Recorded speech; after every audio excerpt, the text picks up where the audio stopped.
Mga kapatid, nag-iisang low pressure area na lamang po ang bagyong Kaloy at hindi na inaasahang bumalik muli bilang isang bagyo. Kamusta kaya ang magiging lagay ng panahon ngayong araw? Alamin natin yan sa ating resident meteorologist ng ating weather tito, Alvin Pura, na laging may panahon para sa'yo. Tito Alvin, good morning.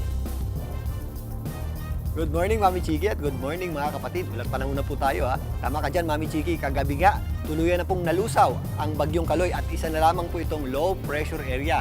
Ito pong low pressure area, yung dating ang bagyong Kaloy ay uli pong namataan ng Pag-asa sa layong 690 kilometers east ng Katarman, Northern Samar, at ito po ay hindi na natin inaasahang bumalik pa sa pagiging bagyo at posible pong malusaw na lamang sa susunod na mga araw. Ito po ay walang naging direktang epekto sa ating bansa. Samantalang isa pang low pressure area ang binabantayan ng Pag-asa sa layong 1,690 kilometers east ng northeastern Mindanao. Itong low pressure area naman sa labas ng ating PAR ay hindi natin inaasahan din maging isang ganap na bagyo at sa ngayon, hindi rin po natin inaasahang makapasok pa sa loob ng ating Philippine Area of Responsibility. Ito pong dalawang sama ng panahon na ito sa ngayon ay wala rin pong direktang epekto sa anumang bahagi ng ating bansa. Maliban lang sa mga isolated o localized sa pagulan o thunderstorms, ang buong bansa po natin ay makararanas lamang po ng matinding init at alinsangan ng panahon. Sa katunayan, kahapon pumalo po sa hanggang 48 degrees Celsius yung ating heat index yan po sa may Borongan, Eastern Samar. Ngayong araw na ito, matinding heat index pa rin po o matinding init at alinsangan ng panahon pa rin po ang ating paghahandaan. Pinakamataas po yan muli dito po sa areas ng Cagayan na posibleng pumalo sa hanggang 45 degrees Celsius yung ating heat index.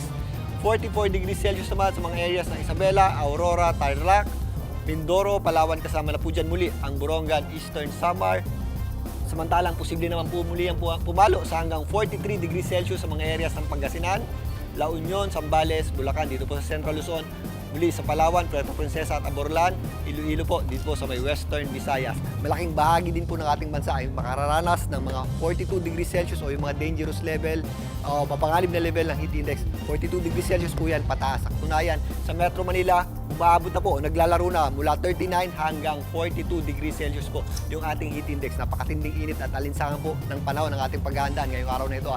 Lalong-lalo na po sa mga lalabas ng bahay at sa tanghali po, ugaliin po natin ang pagdadala o pagbabaon ng tubig at umiwas din po tayo sa direktang init ng araw. Bandang hapon, nagiging maulap po yung ating panahon pero kahit sa gabi po, medyo malinsangan din po yung ating panahon. Yung ating init ng panahon ay magpapatuloy pa rin po sa mga susunod na araw at sa mga susunod na linggo hanggang sa pumasok na yung ating panahon ng habagat o yung pagpapalit ng ating hangin sa katapusan ng Mayo hanggang sa unang bahagi ng Hunyo. Pero paghandaan pa rin po natin at mag-ingat pa rin po tayo sa matinding init ng panahon sa mga susunod na araw.